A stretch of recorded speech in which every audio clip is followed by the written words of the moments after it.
Every day, thousands of people pass through Neville Street in Newcastle. They step out of the Central Station, grab a taxi, walk towards Grey Street, or rush for a meeting. But almost nobody realises this. The ground beneath Neville Street once held medieval towers, city walls, and the stronghold of one of the most powerful families in northern England. And in the 1800s, the entire area was dramatically demolished and rebuilt to make way for the railways, transforming Newcastle forever. So how did medieval defensive boundary become the front door of the railway age?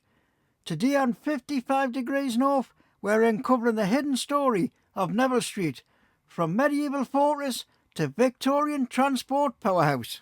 To understand Neville Street, we have to go back more than 700 years. In the late 1200s and early 1300s, Newcastle built a huge defensive wall around the town. These walls stretched for over 2 miles and were reinforced with gates, towers and battlements.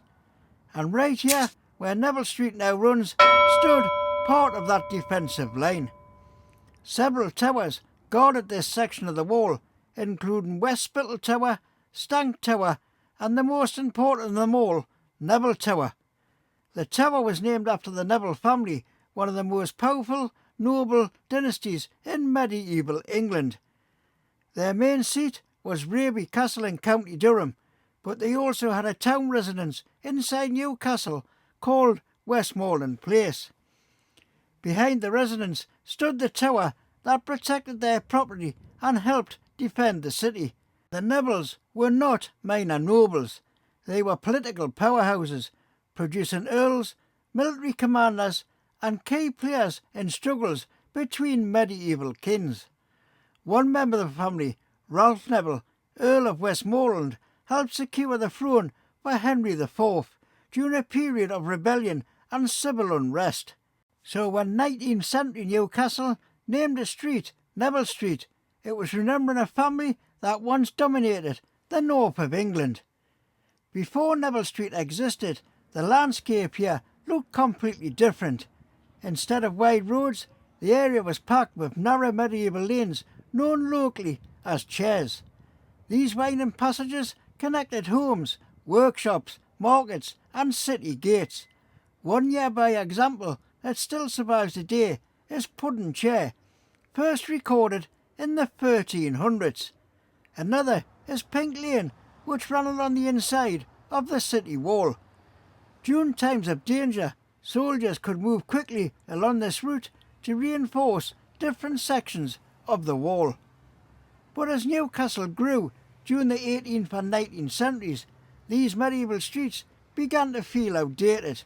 They were narrow, congested and unsuitable for a rapidly industrialising city. By the 1800s, Newcastle's leaders knew something had to change. The turning point came in 1835. City planners decided to cut a brand new road through the west side of Newcastle. The road would connect Collingwood Street with Scotswood Road, creating a faster route into the city. The new street was called Neville Street. But why build it here? Two main reasons. First, trade and markets. In 1830, a major cattle market had opened on Scotswood Road, bringing a huge number of animals, farmers and traders into Newcastle. The city needed a better access route. Second, railways. Railway companies were planning new lines into Newcastle, including a link to Carlisle.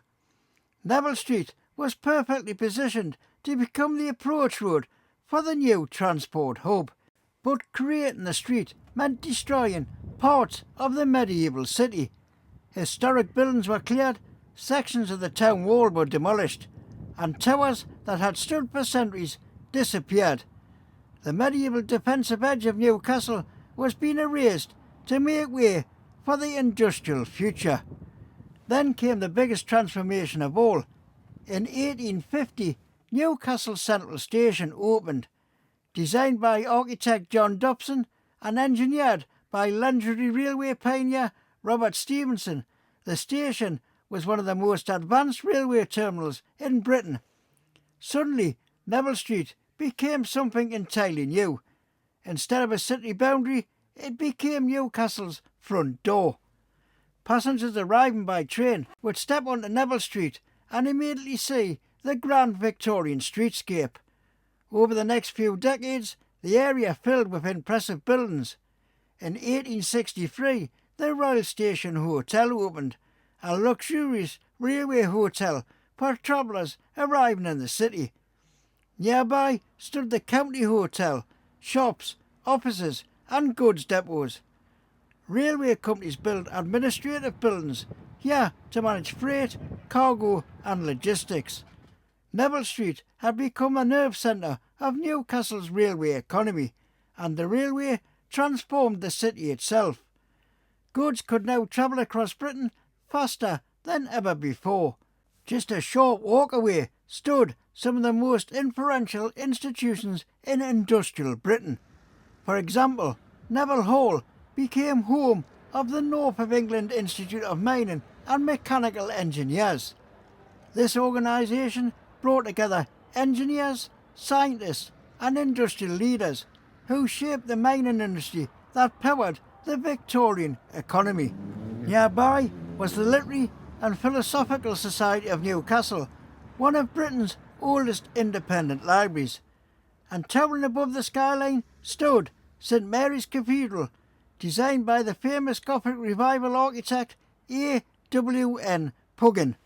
So within a few hundred metres of Neville Street you had railway engineers, mining experts, scientists, industrialists and religious institutions. It was a district where knowledge, technology and industry all come together. Today, Neville Street still plays a vital role in Newcastle. Thousands of commuters pass through Central Station every day, but the street has also become an important heritage landscape. Many of its buildings are protected listed structures. Central Station itself is Grade 1 listed, recognising its national significance. The nearby George Stephenson Monument, erected in 1862, honours the man whose engineering innovations helped create the railway age. The surrounding district is now part of Newcastle's Central Conservation Area, ensuring that the historic character of the city centre is preserved. Modern regeneration projects in the late 20th and early 21st centuries have also helped revitalise the area. Public art, historic restoration projects have brought new life into the streets around the station. So while the medieval towers may be gone, their story hasn't been forgotten. Neville Street is a perfect example of how cities evolve. In one place you can see medieval defence, Victorian railway ambition, industrial innovation and modern heritage conservation. Each generation has reshaped the same ground for its own needs, but every layer of history still leaves a trace. And next time you step out of Newcastle Central Station, you'll know that Neville Street isn't just a road, it's 700 years of Newcastle's history beneath your feet. I'd love to hear from you. What are your thoughts on Neville Street? Do you pass through it every day? Remember how it used to look? Or have your own story connected to the area? Please leave your thoughts in the comments below. If you've enjoyed this video, please give it a massive thumbs up as it really helps the channel grow. And if you've not already done so, please consider subscribing to 55 Degrees North and hit that bell notification when I release more videos. A massive thank you for watching, and I'll see you next time, right here on 55 Degrees North.